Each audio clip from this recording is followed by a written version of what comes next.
Okay, today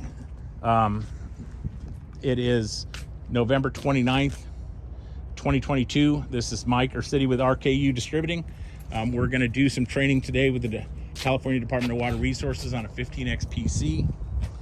We have a number of staff from the West Sac area, and so this is Hunter Knoll. He's going to start the training, and I believe that we're going to start right in the front. So if you want to kind of follow along and get as much as you can in the front of this machine, that's kind of where we're going to start. Yep. Go ahead. Cool, guys. Good morning, by the way. Like Mike said, my name's Hunter with Caline. We're the Bandit dealer here in California. We've got the Bandit 15X PC, as Mike hit on earlier. This is one of our 15-inch drum style chippers. We've got the Cat 120 horsepower Tier 4 final diesel engines equipped on these machines. Before we get going, how many of you have ran a chipper before, whether it's Bandit or competitive model? So majority. So guys, this should just be a refresher for most of you. We're going to go over the Bandit specifics, the safety of the machines, the maintenance. As always, like Mike said, if you guys have any questions on anything I said or something I may have jumped over, please don't hesitate to jump in and share feedback that you guys may have seen in the field that other operators may not have seen chipping. So like Mike said, guys, we're going to jump up here on the hitch on the first part, and then we're going to wrap our way around the machine and come back and end back here. So if you guys want to follow me over here, we'll get started up here. Now again, I'll go ahead and jump into this while you guys are moving around. This is more of a refresher, guys, on how to hook up a trailer. I have to tell you to cover us on the Bandit side. So we have a 2.5-inch pintle hitch here, donut ring, circle, whatever you guys may want to call it. Safety chains, lights, breakaway cable set up here. Now the first thing we want you guys to do when you're hooking this machine up to your truck, when you lower this jack down and this pintle goes over your hitch, before you continue on to any other part of your hookup, please go ahead and lock your safety hitch down, put your pin through it, and then continue on through your lockup. A lot of times we see you get this donut ring down on the machine, you get a phone call, a coworker distracts you, you step away, you forget to lock that hitch down, you hit the road, boom, this chipper comes off your truck, and now you got major problems. So first thing we want you to do, put this pencil on your hitch, lock it down, then continue on with your hookup. We've got these safety chains here. Now the way these are set up right now, this would be a DOT violation, bless you. The way these are twisted up here like so. We did this specifically for training purposes. So what we want you guys to do now, are these chippers gonna stay behind one truck the entire time? They're gonna be moving? Okay, so if you need to, now you really shouldn't need to unless the hitch is either super far underneath the truck or it's extended out from the truck. But if you have a standard setup for most pickups hooking on, you really shouldn't have to worry about it. But if this chain is too long when it's untwisted and you run the risk of dragging it on the ground and starting a fire, throwing sparks, what we want you to do is you have a safety bolt underneath here. We want you to take this bolt out and pull your slack of that chain back through and let that chain slack hang back here. That way you aren't twisting those chains up, because per DOT, when you twist those chains up, if this trailer comes off your truck and it has to rely on those chains are weakened up on the connections, it'll pop those chains, trailer goes flying. We do want you to cross it, so again, if it does come off, it catches it like a cradle, rather than just going straight on with that.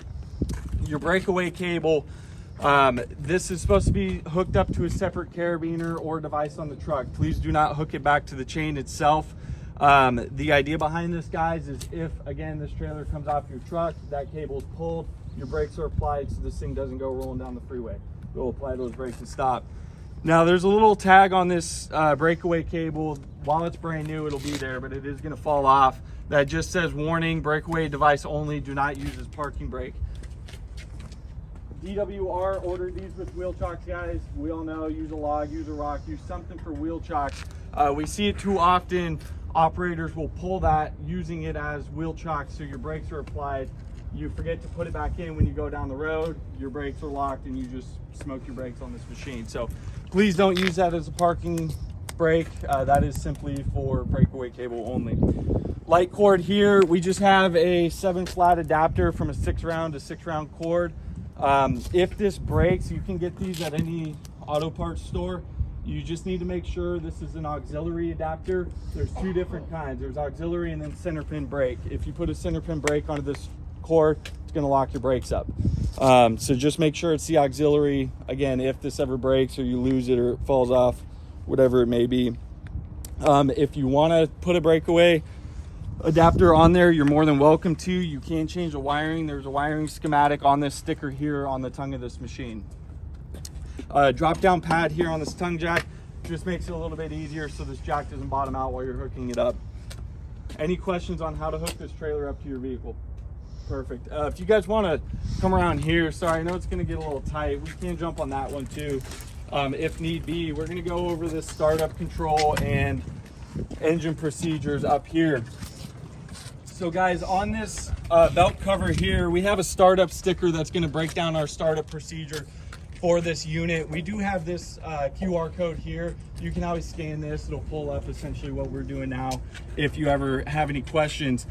Again, this is a Cat 120 horsepower tier 4 final diesel engine. So we're all familiar with Dept now. Is there anyone not familiar with diesel exhaust fluid or how that system is working? Perfect. So on this startup sticker, guys, what we want you to do, you have 3 positions on this key cycle. You have off, on, and start. We want you to turn this key to the on position. You're going to hear that fuel pump start warming up. Bandit chippers appears on the screen. Once that goes away and you see all your gauges, that's when you're good to go ahead and turn that key over. So I'll go ahead, I'll start it up and then shut it right down.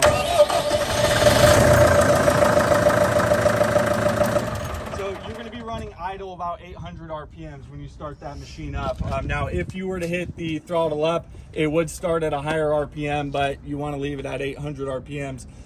Now, the biggest thing we like to hit on our startup on these diesel engines, guys, is we need to wait 15 to 20 seconds for a complete shutdown. You can hear that humming right now. Wait, bless you, 15 to 20 seconds. What it's doing is that Dept pump is taking all that Dept fluid back into the tank, so it's not sitting in your lines and crystallizing. If you don't wait that 15 to 20 seconds, it's gonna throw this code here, 639-9. It's just telling you there was not a complete shutdown on this computer before you restarted that cycle up. Now, with this engine, guys, this is a Caterpillar engine again. So if any codes come up on this engine, whether it's DEF related, air filter related, engine oil related, whatever it may be, you can call Mike or Caroline. We can tell you what the code is, but unfortunately we cannot do the work, being Caroline, the Bandit dealer. Because it's a Cat engine, this would have to go to Holt of Cat. Luckily for you guys, they're just literally right down the road back there. So any code related for the engine, again, you could call us, we can tell you what's going on. Sometimes it's something simple like a filter, but if it's DEF related, engine related, it's got to go over to Cat. Let me jump in here. If that happens, I'm not looking for more stuff, but I can say this, is that I am fortunate enough to work with a lot of the Cat dealers up and down this state, and that's one of the bigger problems that we see is codes, DEF issues, DEF manifolds, and all that on Cat engines. That's just how it happens. I've been fortunate enough to make pretty good connection with a lot of the different dealers. So if that happens, meaning if you end up with that machine with a code and you've got to take it down to the Cat dealer, please give me a call because I can help. Right? I mean, I'll help you all the way through. So that's something that's important, because what'll happen is if you go to the person that there's some that haven't seen some of these issues and some that are really handy at it. If you end up in the wrong spot, they're just not familiar, and then they'll just burn up a lot of time trying to figure out, and we can save them some steps as far as some of the, hey, this is what we've seen, this is what we found, this is what we do, and that helps a lot. It helps everybody. So that'd be helpful. Yeah, and like Mike said, guys, usually it's just something simple, DEF sensor, something like that. You guys can save yourself a lot of time too.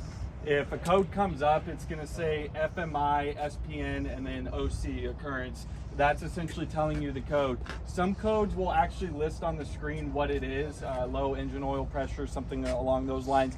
If there's not, Google it real quick. There's all kinds of pages that will have that code, that's seen it before.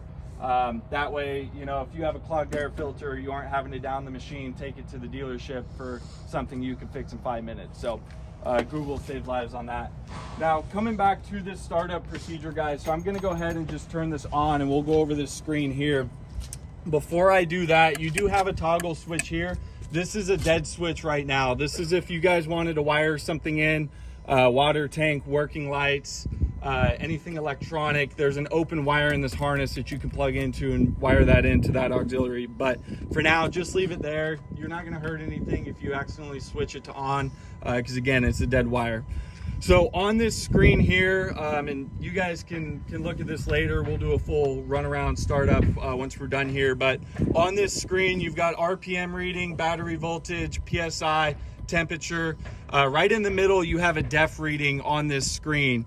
And then right below that, you have your hour meter and percentage load. The percentage load is just telling you how hard that engine is working. So if you're maxing it out, 15-inch logs, it's gonna be at 100% load. You've got 5 rubber boots on the bottom. The main 2 you guys need to know is bunny rabbit brings you up, turtle brings you down for RPMs. You are gonna have to hold either one, so hold that bunny rabbit if you wanna bring it up to full throttle, which is gonna be 2200 RPMs. Hold down that turtle if you wanna bring it back down to idle. From there, you have menu, maintenance, and mode.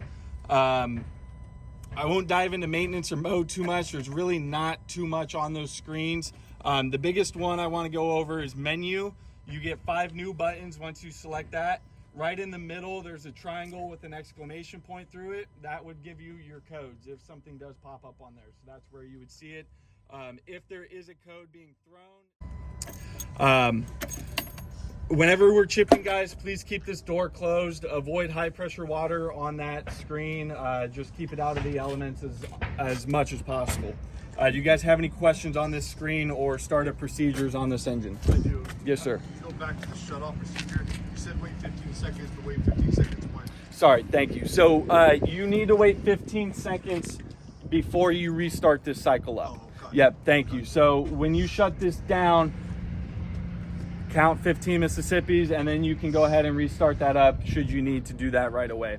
And same thing, guys, on startup and shutdown of the engine. Treat this like any other machine or truck or vehicle that you would use. Allow this engine about 5 minutes to warm up, get those fluids warm before you start hogging 15-inch wood through it. Same thing when you're shutting down for the day. Go ahead, throttle it down, take that clutch out, let that drum stop spinning. Give it a few minutes to cool itself down before you just shut it off and continue on with the day. Thank you for hitting that. Any other questions on this panel up here, guys? Does anybody want to get right next to that and see that menu work? That'd be, I think, if it were me, I'd be over there looking at that menu. So once that goes away, then you get all your gauges up. Now, guys, if it's real cold and you're trying to start it up, there are heat plugs on it. That'll just take a second. It'll say wait to start. Once those heat up, it'll allow you to keep going. Triangle. So if you press this triangle, that'll explain the code? Yep, so if you go ahead, if you run through, oh, sorry. Yep. And then, so you've got active faults. So that would be anything active on the engine. You've got stored faults under that. That means at one point of this engine's life, that code has been thrown. So stored really doesn't do much for us. It's more the active that you'd be looking at if something came up.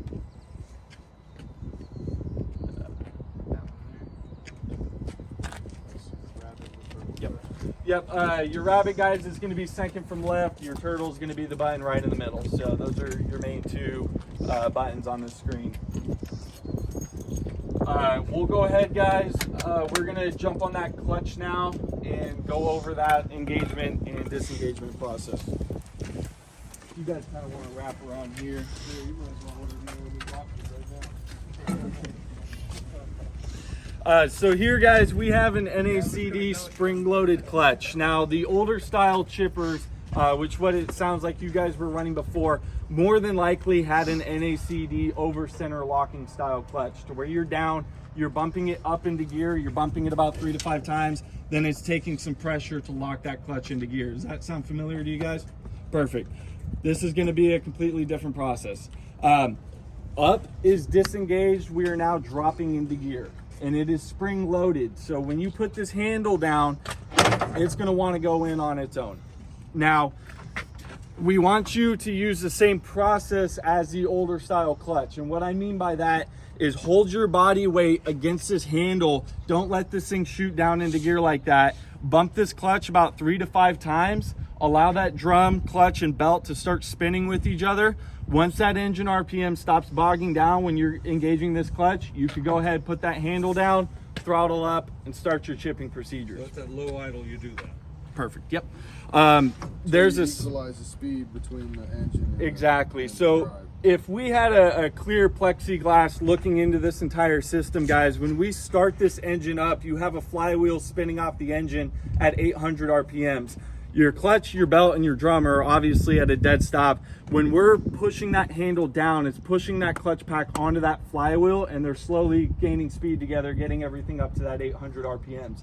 So when you're dropping this in like that, you're asking this clutch to pick up your drum and your belt from a dead stop and get it to 800 RPMs like that. You could probably do that about 3 times before you're buying this machine a new clutch. We'll thank you for the parts business, and we'll come do another training for you. But you guys can make this clutch last the entirety of the life of this machine if operated correctly. Same thing that he just asked. This sticker here shows an operator engaging the clutch at full throttle and dollar bills coming out of the exhaust. Again, if you're looking in at it from a clear plexiglass and you rev this engine up to 2200 RPMs and you're asking that drum to start spinning at 2200 RPMs right away, you're ruining your clutch as quickly as you can. So slowly bump this in 3 to 5 times the bump method. If you hear slapping, if you smell something, if you smell a hot clutch, you smell rubber burning, you hear something in your drum is off, stop right away, disengage this, shut the machine down, and let's find out what's going on. Chances are a belt is loose, there's something in there jamming it up. What we don't want you to do is if you're engaging this and you're hearing everything squealing, we've seen it before, guys will disengage it, rev it up, and try and overpower this clutch and drop it in. Again, you just bought a clutch. Very often, guys, we'll see when you're done at the end of the day, we'll talk about this as we wrap around, but you've got about a 6-inch dead space in between your drum and your feed wheel. And if material doesn't push all that stuff through at the very last chips going through, the very last brush, that material, as you go down the road, can vibrate down and fall underneath that drum belly. Then next time when you're trying to engage this clutch, your knife is getting caught on the smallest chip possible. We see guys trying to overpower it again. Please don't do that. If something doesn't sound right, again, if you've ever smelled a hot clutch, you know what it smells like right away. Disengage it. Let's find out what's going on. Now, for the maintenance on this clutch, guys, per NACD on this placard here, this is a non-adjustable spring-loaded clutch. So luckily you guys do not have to do any maintenance to it. Now, there are 3 grease points on this clutch. I cannot emphasize this enough. It's on the bottom lubrication point here. It's 1 shot every 100 hours of operation. Please do not grease this clutch every day. Again, if you do, you bought yourself a new clutch. It's not going to be covered under warranty if that happens. You got 1 grease zerk here, 1 back here on the clutch, and then this same one on the other arm down there. That's simply just lubricating this arm for that up and down motion. If you put too much clutch in there, they are sealed bearings. You're going to over grease those. Those plates are going to get stuck together. You're going to be buying a new clutch. 1 pump every 100 hours? Yes, sir. Yep. On all 3? Yep, on all 3 on your clutch. And does this have a nice hour meter on your digital screen there? Right in the middle. Do you guys have any questions on how to engage or disengage this clutch? Or maintenance regarding? Perfect. We'll go ahead, guys. We'll talk about our belts now. So again, plexiglass looking in. As this clutch gets going, we have 1 4-groove belt turning that drum with this machine. If this belt gets out of adjustment, you're not transferring your full 120 horsepower engine to that drum. You're going to clog this chute up pretty quickly. So if that ever happens, guys, and this machine is clogging up pretty constantly, 9 out of 10 times your belt is loose and needs to be adjusted. Now, Bandit's going to tell you on this sticker here, after the first 2 hours, to retighten this belt. I'm just going to tell you now, that's Bandit simply covering themselves, saying, we told you to check this belt right away. If you guys take this out, you send 15-inch oak live wood through it, yes, you're going to need to check this belt after your first day of chipping. If you're just doing brush and routine material, realistically, 30 to 50 hours before you start to see that belt need to be adjusted. But you guys do need to stay on top of that and check it. Bandit's gonna provide you with this little tool here. Where would they put it? Thank you. So this is gonna be a two-sided tool. We're gonna have a belt tension check on this side and an anvil setting on this side. So for now, we're gonna use this belt tension check, which has just got essentially a ruler on it. You simply just wanna put it into this little hole here and feel for that tension on the belt. Now, I highly recommend before you guys take this thing out and start chipping with it, everyone feel what that belt feels like, because you'll know right away if this belt is loose and you can bounce this thing up and down, that belt needs to be adjusted. Again, with how long this cover is and how long this belt is, if you hear slapping, chances are your belt needs to be adjusted. Now, if you follow Bandit's manual, which is in this black cover here, they're gonna tell you 40 pounds of downforce. They want about a 1/2 inch deflection on this tool.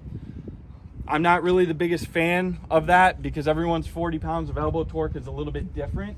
That's why we'd like you guys just to feel this belt before you take it out, get a feel for how that rubber should feel. As long as you guys know it's a brand new piece of rubber, it is going to need to be adjusted at some point. Now, are you guys doing the maintenance on this machine? Is that kind of Mechanics are. okay? Except for the daily stuff. Cool. Do you want to go over belt adjustments, or are we good there? I'll have the mechanics read the book. Cool. Okay.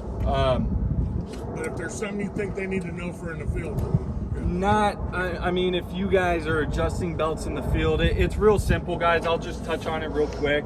Let's go over the procedure. So it's in here. Yeah. In case so, they want to see that, Larry. You've got 4 15/16 mounting bolts mounting this engine down. You got 2 up here and then 2 on the back side in between your Dept tank and your engine housing. You simply want to break those bolts loose. You don't want to take them all the way out, about a full turn or so. You're going to loosen these inside nuts on these adjuster bolts and tighten these nuts down. And when you do that, that simply just pulls this engine and clutch over and stretches that belt out and tightens it up. Now, you do have a little finger guard back here. It's a 9/16 bolt that just needs to be loosened up so this clutch can slide with that belt guard. So essentially, guys, you may need to do that 3 to 4 times before that belt is fully adjusted. You do want to make sure when you're doing that adjustment, if you do 5 turns on this side, you need to be doing 5 turns over here. When you start doing 20 over here and 10 over here, you get that engine cockeyed, you just turn that pulley ever so slightly and you just shredded that belt up. So you just need to make sure you're doing equal turns on those adjuster bolts.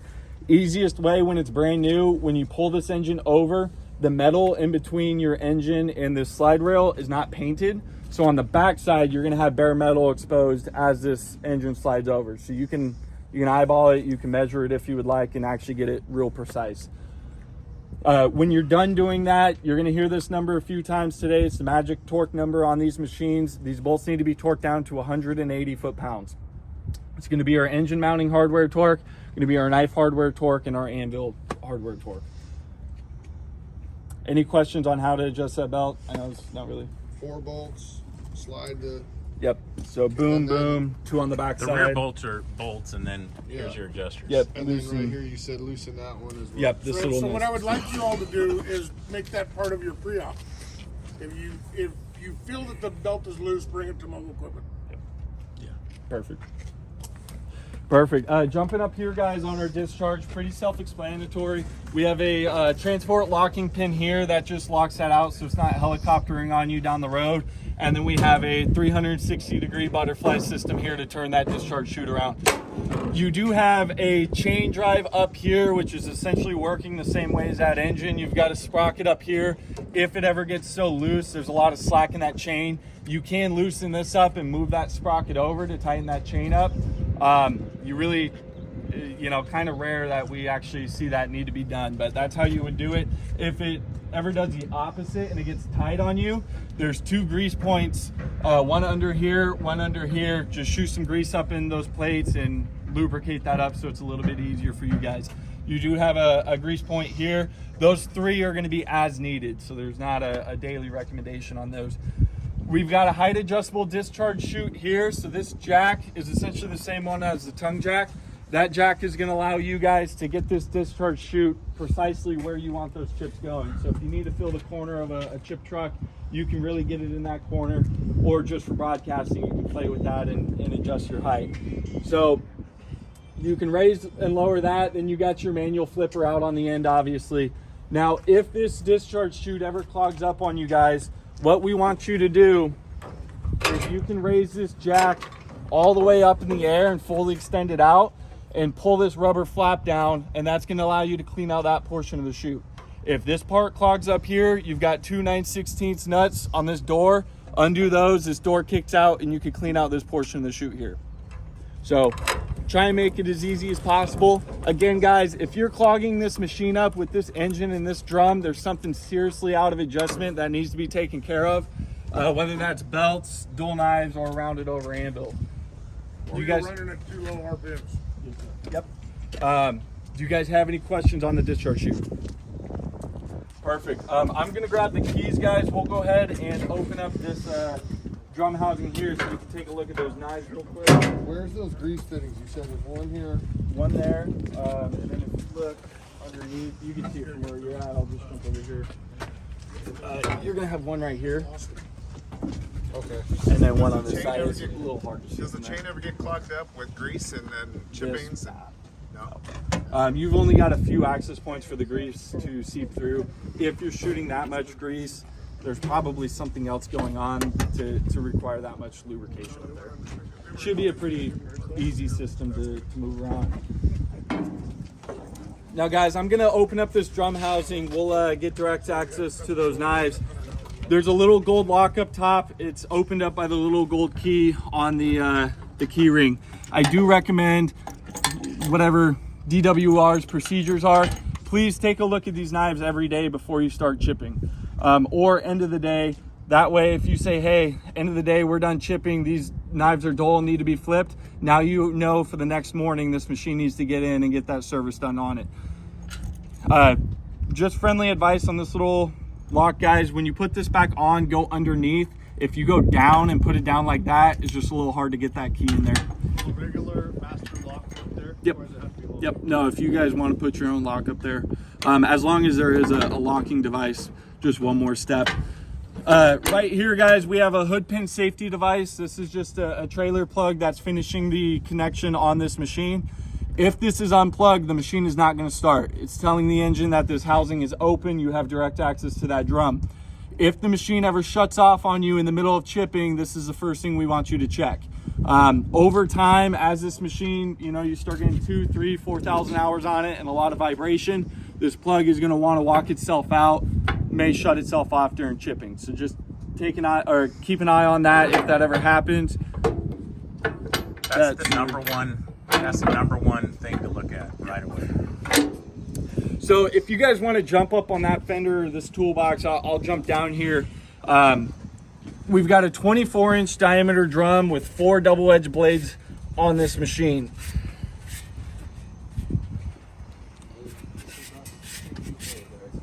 Yep. So we've got 4 15/16 mounting bolts. You guys want to hop up there? I'll jump back on this. Pretty basic. You see what he's saying? You got one on each side, one there, and one on the next side. Alternating. Now, guys, those are double edged, so when that first edge rounds over, just from natural chipping, you can't flip that around. They are resharpenable knives. You can either send them into us. We have a machine, a full setup in Sacramento here that will sharpen those blades. If you guys use another saw shop to sharpen those, there's a page in this manual that has all of our specs on there. So please make a photocopy of that, give it to the saw shop so they aren't ruining your knives.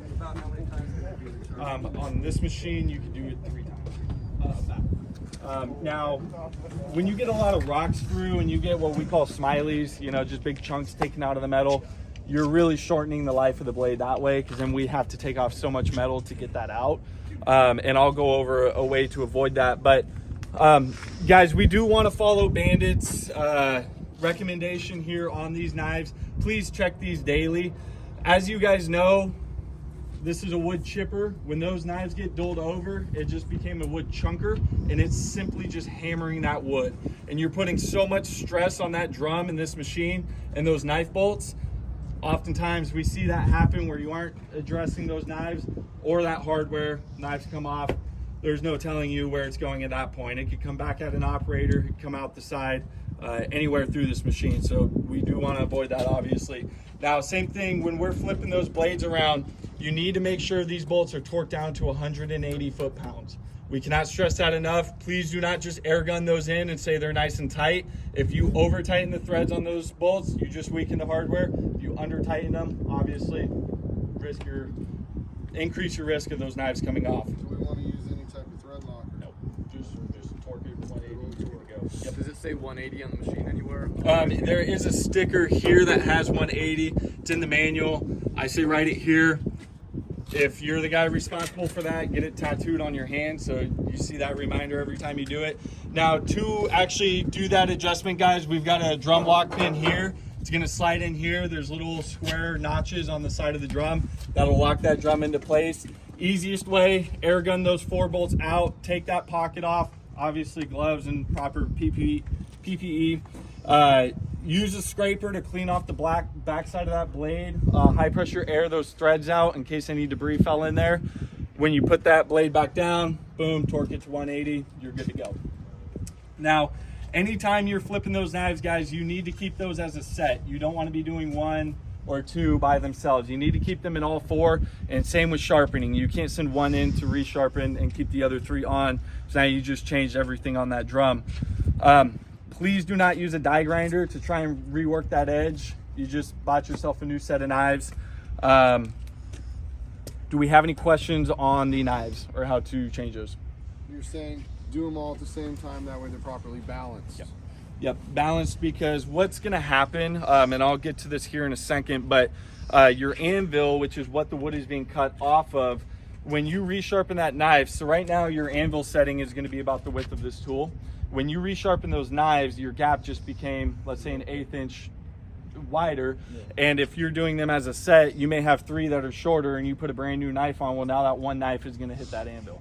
And obviously you'll see it while you're doing that, but just avoid it and keep them as a set. Question, sir. Let's, before we get too far, because we're just saying, hey, anvil, and maybe some of the operators may or may not have been around at this extent. So let's talk about an anvil, what it's there for, if it moves, why it moves, what's the distance, and why that's important. Yep, and I'll when we get done here, guys, I'll close this up and I'll open up this feed system so we can see what the actual anvil is. But the anvil, if you imagine a pair of scissors, your knives are what is cutting the wood. Your anvil is what the wood is being cut off of. So it is a wearable edge. It's a 4-sided piece of steel that's going to sit right about here. That does need to be adjusted and moved with those knives. So again, like we were just saying, if you take off so much metal off those knives, you need to move that anvil closer so you tighten that gap. When you're trying, this machine's trying to spit out baseball-sized wood chips, it's a lot of stress on this machine. Again, going back to that knife hardware, you're putting more wear and tear on those than you need. So that anvil, again, it's a 4-sided piece of steel that the wood is actually going off of. So it is naturally going to round over over time. If you're getting long, stringy pieces coming out of this discharge chute, we call them banana peels, chances are your anvil's rounded over and needs to be flipped or changed out. Because when that wood doesn't have that workable edge, that, especially material like palm, blackberry, real viney material like that, it's just sliding over that anvil rather than actually cutting, and it's just getting clogged up in here and making a mess for you. What's your tolerance between your anvil and your knives? That's the gap you want? Yep, so this will be the second side of the tool, your anvil setting there. Again, I'll do that here in a second. You just put this tool on the anvil and check your clearance of your knives that way. Okay, so you want that to basically slide between the knife and the anvil? Yep. Now, it's your guys' machine. From factory standpoint, I have to tell you to do it to the gap of this. Some guys like to use a credit card or double stack credit cards. Get it real nice and tight. You're just gonna get a real clean cut, consistent chip coming out. But from factory, leave it at this. Leave it at that gap there. That looks tight enough.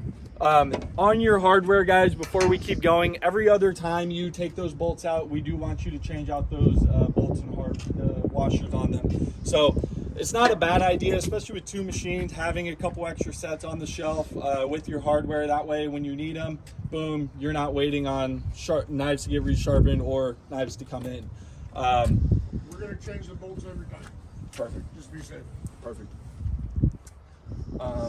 Before we keep going, guys, we do have this block here. It's running across both sides of this housing. This is Bandit's rope shear device. So the idea of it, if from where Mike is standing, you can see it back in this housing. It's a counter blade that runs across the entirety of the drum housing.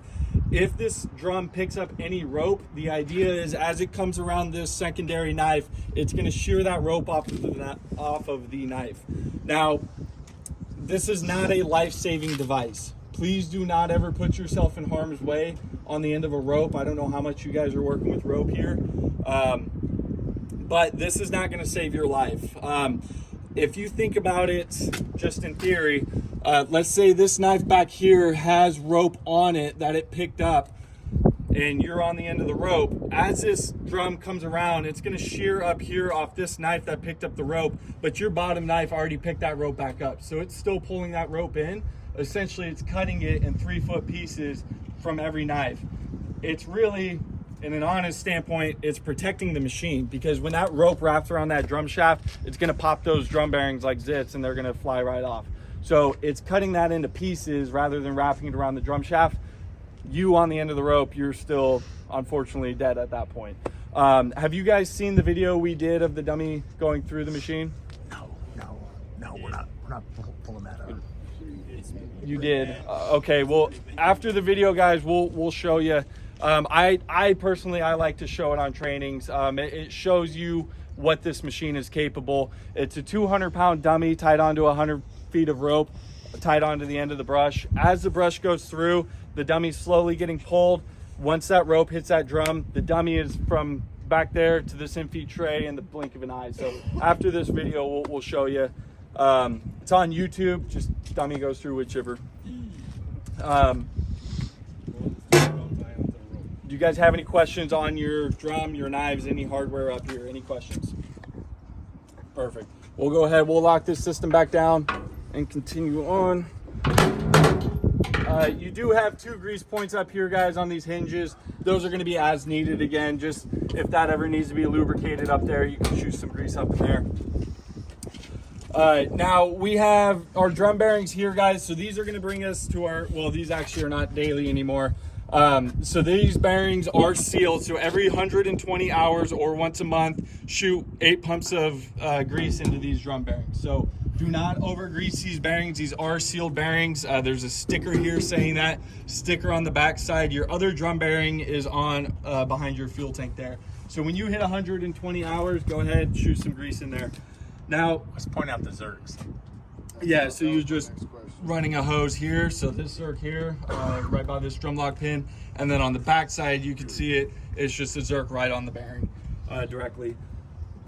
Cat is going to recommend, guys, every 200 hours on your engine oil intervals. So kind of the easiest way. The 3 big numbers you guys need to remember: 100 hours clutch, 120 hours drum bearings, and then 200 hours your engine oil and other services. Now coming back here, these are going to be daily grease points. These are going to be your feed wheel bearings. You're going to have 4 daily grease points. So you're going to have 1 up here, 1 down there, and then 2 on the back side that I'll point out when we jump back there. But these are going to be daily. So dailies every 8 hours, about 10 shots of grease in there. These are open bearings, so you cannot over grease them. You're just going to make a mess for yourself if you shoot a bunch in there. Yoke lock bars. So guys, here on our feed system, really the thing that sets Bandit apart, as you guys can see, is we run 2 dual horizontal feed wheels connected to our hydraulic lift cylinder. So we're going to get about 2,500 pounds of down pressure through that hydraulic ram there.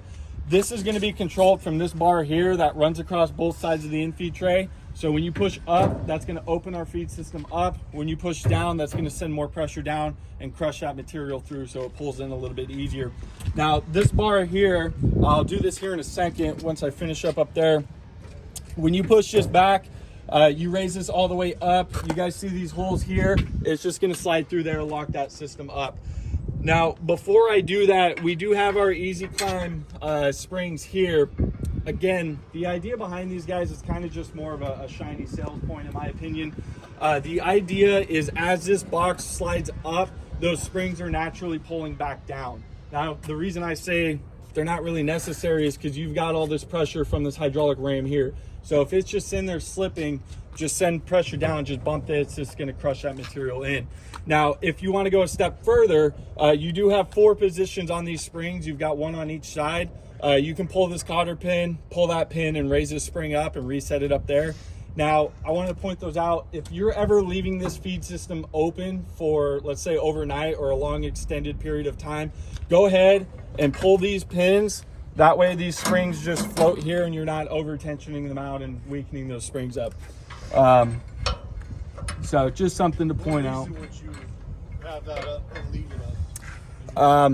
If your mechanics want to go home and do an anvil in the morning, your anvil really is the only reason. Anvil or a clogged in-feed tray would be your 2 reasons why you're locking that up.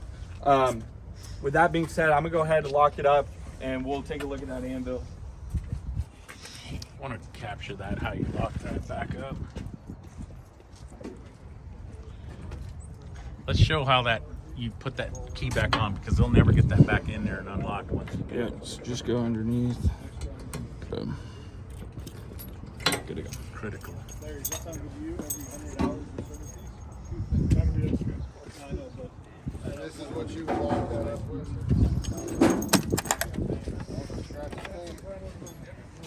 First scratch of paint, the warranty's voided. So. that'll pretty much cover most of it except for your daily.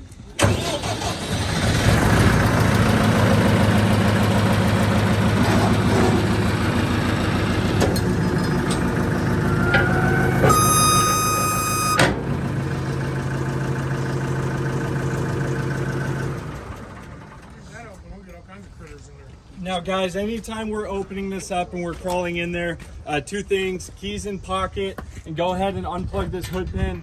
That way if someone's pissed off at you, they don't fire it up. And So take that with you.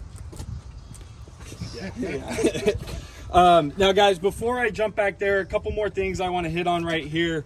This red handle here, it's zip tied. Please leave it as so, or just take that handle off if you can't resist it. It's zip tied for a reason. That is our hydraulic pressure checkpoint. So if you guys ever call us and say, hey, these feed wheels are barely spinning or this lift cylinder is barely working, we would turn our hydraulics off here and test our pressures. Reason I say that is if you guys ever get a new operator that doesn't necessarily know what they're doing and they turn that off, you're gonna pop a hydraulic line if you leave that closed too long. So just so you guys know what that handle is. Back here, or down here rather, we have our bottom trap door. So I'm gonna go ahead and open that spring and then I'll jump on the other side and open it. Now the idea behind that, guys, is when we open that handle up, actually if you wouldn't mind, if you can hit that, there's a handle underneath that bottom feed wheel. Thank you. So when that door is open, guys, we're going to allow any foreign debris to fall back onto the ground rather than go through and damage your knives. So if you're ever chipping off of a roadway like this where you have a lot of loose gravel, you know, especially something like pine where you got a lot of needles that can pick material up, the idea is as this material goes through the machine, that those rocks or smaller twigs are going to fall back onto the ground rather than go through and damage your knives.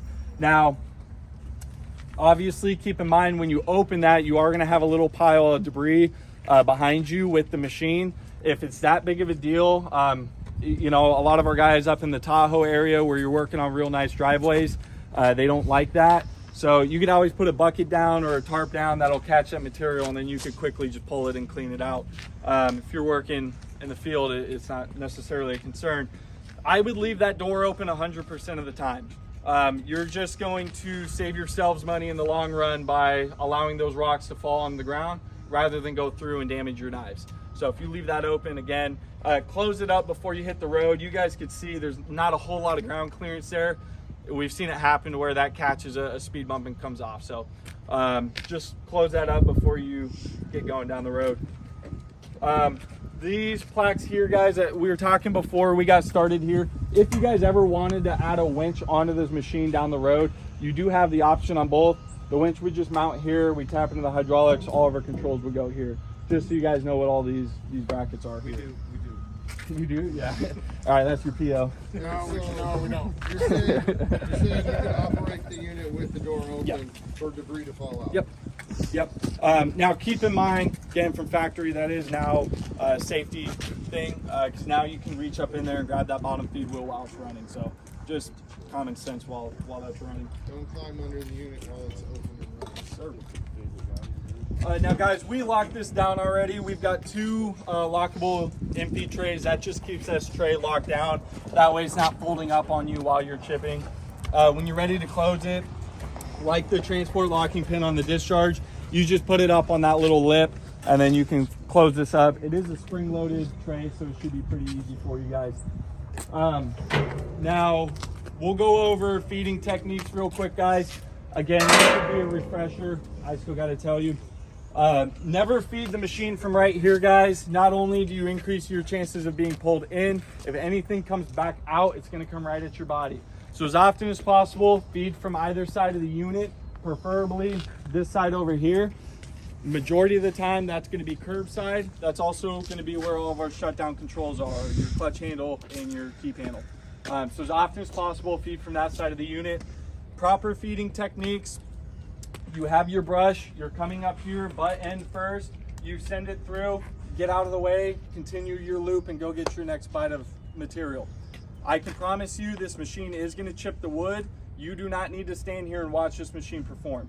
All you're doing is you're putting yourself in harm's way and the guy behind you that's now standing here waiting for you to get out of the way. I always work in a clean working environment, guys. We've all been there. You get a lot of pine cones, you get a lot of stuff built up here. You increase your chances of tripping, falling in, whatever the scenario may be. We have this lift cylinder here. As often as possible, you want to avoid feeding firewood sized pieces.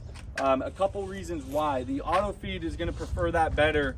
And actually, we didn't even talk about the auto feed. So both machines, guys, are equipped with reversing auto feed. It's going to run through this solenoid back here. I'll point out when we get there. But as that material is going through and it drops that engine RPM down, it's going to back those wheels off for about 1 second and get that material off the drum. The engine's going to pick the RPM back up, and then it's going to continue to feed itself in. So when you're feeding that material and those feed wheels stop and you hear that engine reel drop down, that's normal. We want that to happen. If you didn't have auto feed, if you guys ever ran an older style chipper, you're essentially the auto feed. You're controlling it from this control bar here. So let the auto feed do its job. Now, those firewood sized pieces, the reason I talk about the auto feed there is if you get a 15-inch, diameter log that's about this long and you send it through, there's no material for those feed wheels to pull back on and pull it off that drum. So it's going to go through and it's going to drop that drum to its knees. It could stall it out. And again, when you're stopping that drum, belt, and clutch from 2200 RPMs to a dead stop like that, you just smoke that clutch. So keep it in 3-foot pieces or longer, depending on what you can carry. That way, if this machine does need to back that wood off, it has material to grab onto to pull it back and then continue to feed in. Also, on the firewood size pieces, again, I know we've all been here, is you have that material, you throw it into that feed system, it hits those feed wheels and it bounces back right here.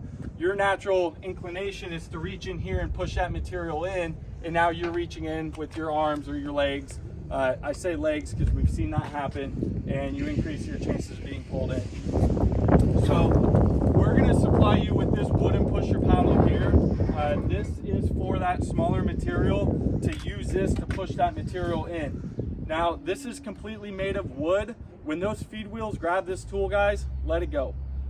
If you like wasting money, we're happy to sell you another one. They're about 50 bucks out at our shop. Branches work wonders in this industry. Use a branch with a fork on it to push that material in, and then when you're done chipping for the day, you use that material. That's your last push through.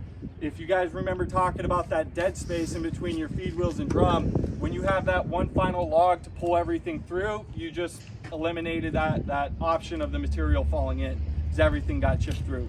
So please use this pusher paddle. When this goes through, please do not replace it with any metal rakes, shovels, plastic, whatever you guys are tempted to put in here. Please don't do that.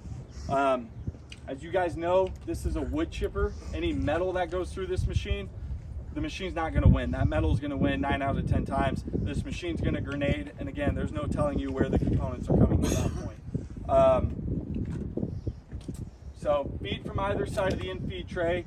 There was a gentleman just killed 3 weeks ago now, was feeding from the middle of the in-feed tray on an 18-inch machine. threw the material in, hands got caught, he got pulled into the machine. Please do not stand on the in-feed tray to kick material in.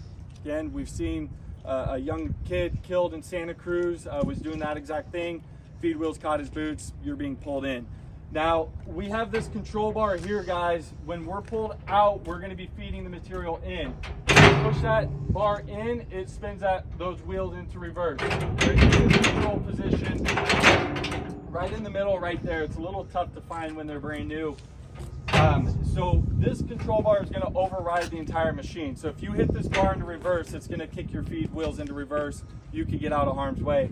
Now, we have these last chance cables here, guys. If you're being pulled in, pull these cables. They're tethered to this control bar here. That pushes that bar into reverse. We call those the no hope ropes. If you have to rely on those, you have no hope. You're already gone through the machine. I don't know about you guys. I don't want to rely my life on trying to grab this little orange cable right before I'm stuck through a wood chipper. That would be a real shitty way to go. Please do not put yourself in that position. This chipper does not know the difference between our bodies and a piece of wood. Whatever goes through, it's going to chip. A good practice to get into, guys, when you're done chipping at the end of the day, take this bar into reverse. That way, when you fire it up the next day, those wheels are spinning in reverse when this thing gets up to RPM. We've seen it happen. Guys put backpack blowers, shovels, cones, whatever you can name in this empty tray as storage. You fire it up, bring it up to RPM without checking, and suck those back. It doesn't have to be in neutral to start the machine. No, any position, you're going to run that RPM. Any questions on how to feed this chipper, guys? Perfect. I have a question about the winch hook mount. Yeah. You just hook a winch to it? Or No, so that would be if we put a winch on it down the road, that's where the rope would store to. Yeah, so Bandit sets these machines up to where you can add anything on down the road. So that winch mount is there. You got the winch hook mount, and then the controls on the back So side. the winch would go up top where those holes Yeah, are? the winch. Yeah, it bolts in here, up there, and sit over. Yep. Any questions, guys, on feeding? Perfect. If we want to wrap around this back side here, I appreciate your guys' time. We're just about done. Hit on a couple more things and we'll be out of your hair. Same thing on the winch, guys. This would be a manual stabilizer if you had a winch set up on it, so you don't need to worry about that bracket there. Again, it's there, so if you put a winch on, it would mount there. This is our auto feed solenoid I was getting at. You guys don't have to do any maintenance there, but just so you know what this is, your auto feed, this is essentially the brain of the machine. This is what is running all the engine RPMs through this solenoid here. Hydraulic motors here, again, 2 more daily grease points. You're gonna have one down here and then one up here on this bearing here and then up here. You're gonna have 2 daily stickers pointing to those. Again, 8 hours, 10 shots of grease. Just make sure those 4 are getting hit and you'll be good to go. Now we were talking before about your slide rails. So if this was lower down, or actually you can see it here, your slide rails is what that feed system is sliding up and down on. Now, please do not put any grease onto those rails. If you do need to lubricate it, if it's getting stuck for whatever reason, use a dry lubricant. Just anything but grease. When you put grease on there, as the dust and the materials flying around, it sticks to that grease, and over time we've seen these rails warp out to where there's nothing to grab on, and it's a hell of a job to cut those slides off and weld new slides on. So just avoid grease. You shouldn't have to do that. If it ever starts getting tight on you, starts getting stuck, you can apply a lubricant on there. Lockable toolbox here, guys. I did jump over your battery boxes on the back side up by your clutch. So lockable toolbox here. Keys are on the inside. We do have our diesel tank here. Now, I should have talked about it on the back side, but on this drum, guys, we've got 4 vent systems on this drum housing. I'll go ahead, I'll open this up now. So the idea behind this, you've got 2 bolt-on covers, which we take off, and then you've got 2 covers that are open and closed manually through a knob there. The idea behind those is with all 4 open, you're increasing your airflow into that drum housing and increasing your discharge power and capabilities out. Now, the only reason I would say to ever close those if you're working in real dusty conditions and you're getting a lot of blowback back at your operator, you can close those vents up and just cut down that airflow by half. But with all 4 open, you're really going to allow that air to get moving in there and increase your discharge power out. So you've got two manual ones, one on this side, one on the back side, just through little plastic knobs. Diesel, we got a sight glass up here. We do have a lockable cap up here. Please don't put gas in it. That's a very expensive mistake on these tier 4 finals. So diesel here, hydraulic oil here with a sight glass here. Now, we do have our hydraulic oil filter here, guys. After the first 10 hours, Bandit does want that replaced. That way any material, any metal, plastic, or rubber through those hoses is getting out into this filter, get it out of the system after your first 10 hours. You're gonna drop a little hydraulic oil, but that's fine. As long as you can see 3/4 to 1/4 full on this sight glass, you're good to go. You don't ever wanna run this dry. Obviously, then you're running dry hydraulics. There's a sticker up here, guys. It's just what Bandit's telling you. So in this machine right now is Petro Canada Hydrex XV. It's an all-use hydraulic oil that can be ran in negative temperatures or 110 degrees. So you can't get that in California. If you ever need to top this off, or when you're replacing your oil, regular tractor hydraulic oil AW46 works in this system. That sticker is up there. That's in the manual too. Bandit's going to recommend you change that oil every 400 hours. So when you hit that, you refer to that manual number. So after you change that filter 10 hours, can you blend the other filter with that? Yep, that's perfectly fine. And then after you do that 10 hours, every 100 hours on that So that filter. you don't need to drain the whole tank and switch all the fluids. Nope. Yeah, you'll be good to go. Let's see. Come in here, guys. This is really what we want to leave you on. Your Dept tank is obviously going to sit here in between your engine housing and that discharge chute.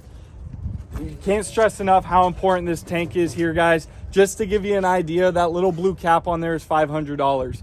Please be extremely cautious of this system whenever you're working, dropping trees, whatever the scenario may be. Please be cautious when you're working around that. So we got a $50. Hey man, capitalism is a bitch. On this system, guys, the easiest way to do it, it's a 5-gallon tank. When your screen reads at 50%, go get a 2.5-gallon box from O'Reilly's or Napa, put that 2.5-gallon jug in there, you're back to 100%. That's the easiest way to do it. Again, we're all familiar with Dept, but just as a reminder, when you open up a box of Dept, that either needs to go into a system right away or throw it away. Do not open a box of Dept, use 1/4 of it, and then store it for the next time. As soon as you open up that tank, that fluid starts to crystallize. If you put that expired Dept into this system, you just wrote cat and open checkbook to price gouge. So please be cautious of this system. Again, 50%, that's the easiest way. If you do let that get low enough, just like your trucks or other equipment, it's gonna start to limit you. It'll throw a code at first and then it'll shut the machine down so you can't run it. Any questions on the Dept tank, guys? Just let it get below 50% and put a box in it. Yep. That's the easiest way. And then we're gonna end here, guys. Air filters and radiator, these do need to be cleaned out weekly to bi-weekly. High pressure air, this is a bolt-on cover here. This is gonna suck air in, so you're gonna wanna take off both engine covers, blow this radiator back out. Please avoid high pressure water on that radiator. As you guys know, you put water onto a dirty radiator, you just turn that dirt to mud, you just clogged your radiator up and overheated your engine. Same thing on the air filters, guys. I would go a step further. I would check these every day. I always say $30 filters is cheaper than a $30,000 engine. If these filters are dirty, go ahead and replace them. CAT does not recommend anymore blowing their filters out, just because now you opened up those fins, you allowed dirt to compromise that system. We have a little spring system back here. When these air filters need to be replaced, the spring is gonna pop down. You're gonna see a red piece of plastic in there. That's all you'll see. That's telling you these air filters are restricted and they need to be replaced. So you can take them out, you can tap them out, but just avoid that high pressure air on those filters. Doesn't have a K&N washable. Sorry. Is that K&N washable? It's easy to check. Can you show the compartment, show the motor oil? Oh, motor oil? Yeah, so I believe you're on the back side on this one. If you ever run this machine out of fuel too, you do have a manual primer back here on your fuel pump. So your engine oil is going to be back here, and your fill point as well. And you guys can see you do have a little door on that, or a little cutout on that door. So you can actually just Oh, you can check without the oil off. yeah, exactly. And then that this manual primer for that fuel filter is right there.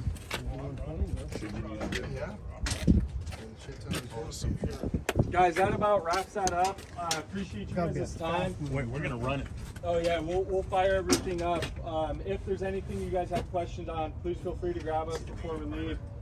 If you ever call in the cow line, it helps us out if you have a serial number available for the machine, so we can identify the right parts on it.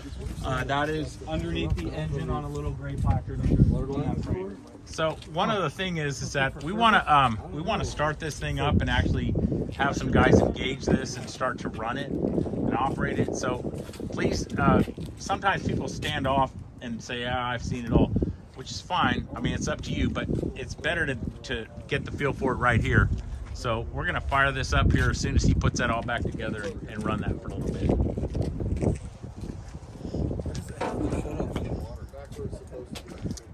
You know, I'm not sure if he has that shut off.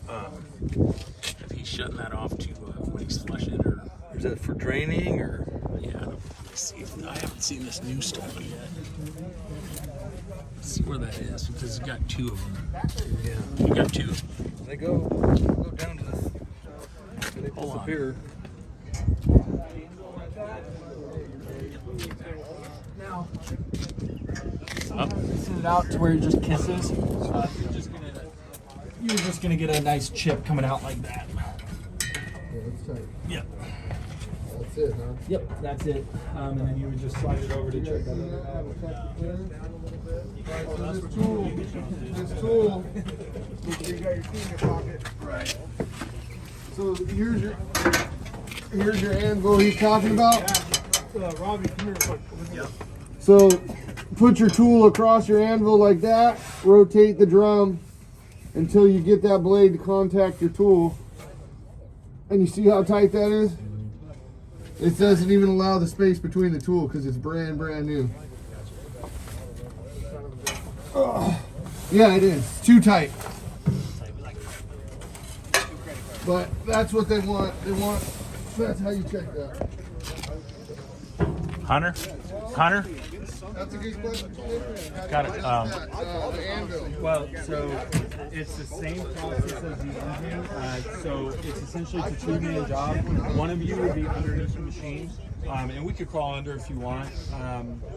So We get the idea. yeah. So you got 2 adjustment bolts and then 5 mounting bolts. So you break the 5 loose, and then you have 2 adjuster bolts on either side.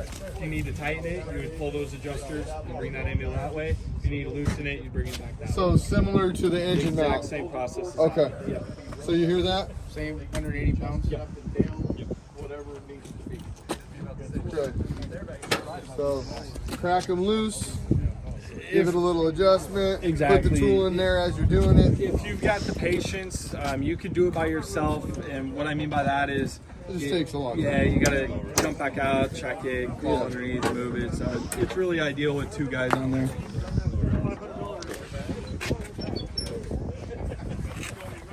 But yeah, Let's makes fire it sense. up. Ready?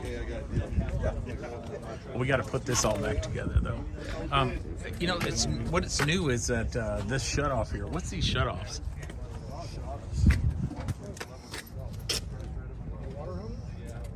Have you seen those? I haven't seen those. Is that fuel maybe? No, I haven't seen those. Yeah, I don't know what that is. The water shut-offs? Something. DEF maybe? Does it have a water filter on it? Yeah, on the That's- backside. That's probably just to shut it off when you change the water filter. It doesn't siphon all the water out. I would imagine. Yeah, we can check the cat manual too. Like on the cat, the bigger cat engines, they have a valve right above the filter. You shut it off. Right. So you can pull it off. So that might be just a good place so it doesn't siphon. Yeah, that makes sense. I'm gonna go ahead and shut this one up. And then I'll let you guys jump through that. I'll go hands off here. Okay, Larry. We, you've kind of seen most of this. You see anything where we're missing? I'd like to get it running and have them engage and do that. Yeah.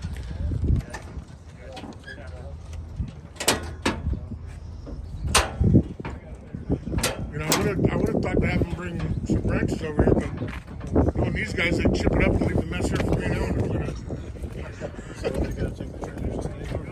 Yeah, so They have to get the air resource board stickers.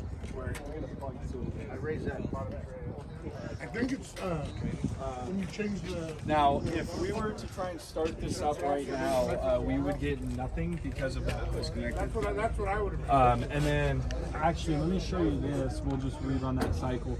If you want to turn that key on, but don't actually start it, and then when you unplug it, let me show you what that symbol is. That way, you guys know what that's reading. So.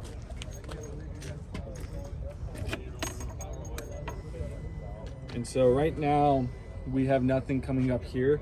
Now when I unplug this, if you look in the middle on the top of that screen, you see that symbol that's popping up now? That's just telling you that hood pin is unplugged up top. Okay. So if you want to shut it off and then wait that 15 seconds, I'll plug this in. So it feels cool.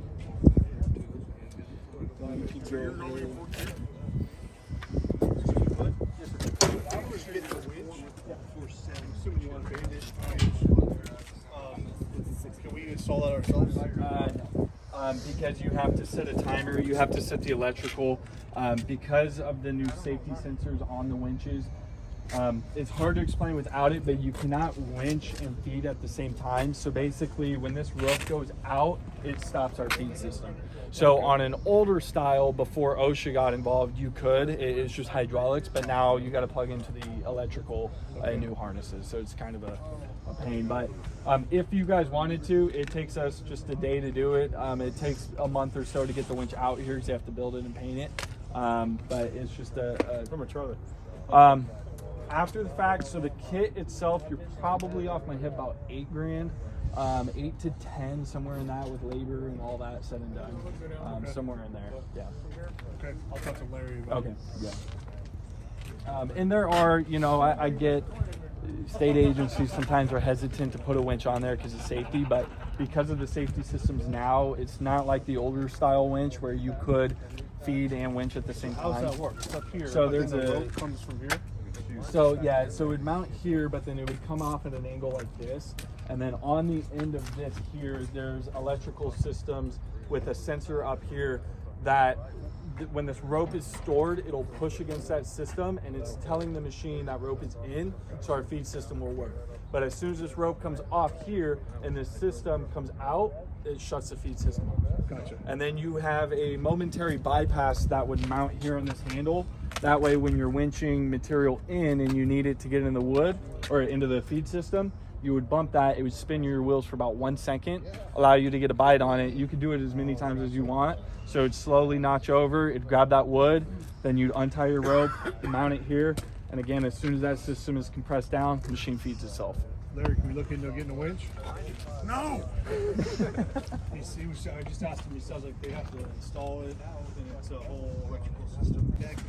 Okay, we're back. We're gonna do a little bit of operation. Good, Bob.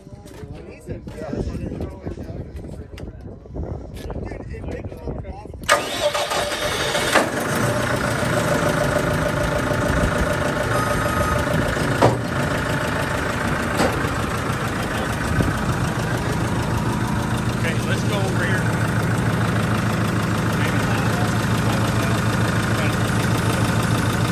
Or you want to demonstrate the first time? Or you want to let it do it? This is spring loaded, so you're gonna wanna you guys, you wanna hold your weight back against this handle. You're gonna hear this engine RPM drop on that first bump. So now that clutch is starting to catch right there. So you wanna bump this about 3 to 5 times. And then once it stops dropping down like that, you can let go. Now we can throttle off and start shifting. But I'll let you guys do that. Just keep in mind now you're only gonna have to do it one time because that drum is already sitting up at RPM.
have him run it up, and then we'll work on the controls in the back.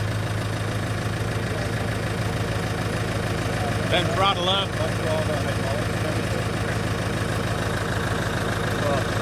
No, that was actually. Yeah. If you want to engage Hold this Marianne. and then throttle up, and then we'll run through everything. Yes, sir. If you want to engage that. Said 22 when we made up. Yeah. Yeah.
pretty simple and everything, but it's good to hear everything. Yeah, definitely. And, you know, it's actually, once you actually get this thing out in the field, you're operating, there's really not much to it.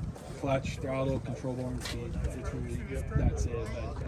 But just that way, so everyone's familiar with it. It's like nice to be able to go out and everything. Does this have a battery disconnect? So say in the city for a while? Nope, you do not. So you would just unplug from the terminals in there.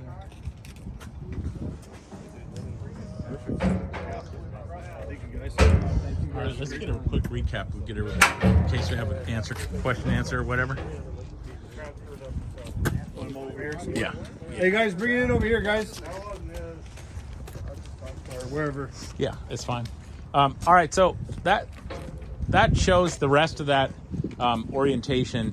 Does anybody have any questions or recap? And I know somebody asked about that those shutoffs on the water, and near as we can figure, that's kind of new actually on those cats, but is to when you're changing filters on there, that you can shut that water off so it doesn't run out. But short of that, most of this stuff is pretty logical. But there are just a few things that you want to kind of keep in mind, but also don't hesitate to call. We've received a lot of different calls, and believe me, no question is not a good one, because we've received calls from people on the side of the road, people at the cat dealer, when you talked about that dead space, that's one other thing that you really want to kind of keep track of is that little sticks and things that you wouldn't think will hold that up. And so that if you start that machine in the morning and it's not engaging, you need to stop right there. There's a real reason for that, and that's because everything's not spinning freely. There's something generally right there in that box. So if you have that in neutral, would that alleviate that? Not really, because once that material, so what we're talking about is when you look from this feed wheel to that drum, essentially where your anvil sits is you've got that dead space. Yeah. So even if it's in neutral, that material is already behind that feed wheel, so it essentially wouldn't matter at that point. What if you put it in reverse to move that material? You could if it's a big enough stick, but at that point it would have already gone through. If there was material to grab through that, the feed wheels essentially would have already pushed it to that drum. We're talking, our Bay Area sales rep has a wood chip this big on his desk because that happened to him on a demo. So it's something real small where it just doesn't come out. You start it up on low idle and then lift it up to look inside there. Lift it up, lock it out, shut it down, unplug, and then crawl in and clean out that drum housing if it's capable. If it's that bad, take it to the shop. It definitely happened to another state agency, and they were going out of their mind trying to figure it out. And the other thing was that they did a lot of vines, which is green vines are not great.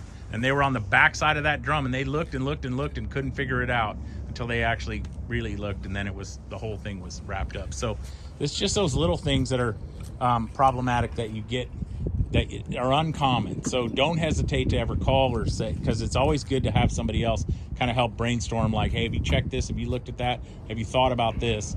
We'll help anytime. So. And good rule of thumb, guys, here in California, anytime you're chipping palm, I'm not sure how much you guys work with palm, keep everything as adjusted as possible. Try and do your palm when you have brand new knives on there. Right when that anvil is tight, your belt is adjusted. If you send palm through this with dull knives especially, you're going to create a hell of a mess up there, and you're going to be unclogging that thing for the day. So palm, binding material, just make sure everything's razor sharp and adjusted up there. Does it have much trouble with bamboo? Actually, that's a good question. I don't know if I've ran into bamboo. I would treat bamboo essentially the same as palm. It's a little lighter material, so it's not ideal. Real light material, when you chip it and it's so light and it doesn't have enough weight to make that turn, like we've seen guys send apple trees through and the apples themselves get clogged up in there because they just stick up there. So I would treat bamboo as that. Just make sure, really good rule of thumb, if you're sending stuff into the infeed tray, make sure you're seeing stuff come out of the discharge chute. I've been on demos where I shoved 2 dead redwoods through and I'm standing there and I'm like, where the hell's the chips? And sure shit, everything was clogged up. So just make sure you're paying attention to it from there. But yeah, guys, like Mike said, you guys can call Bandit, you could call Caroline, you could call Mike. Again, I was talking to a couple of you up here. I know I threw a lot at you guys today. This is all going to be on the video. We've got the startup sticker up front and then the operations manual too. So please feel free to refer to any of that if there's anything you forget or I skipped over on this training. But thank you guys for your time this morning, and have fun. Hey, with thank it. you. Thanks, fellas.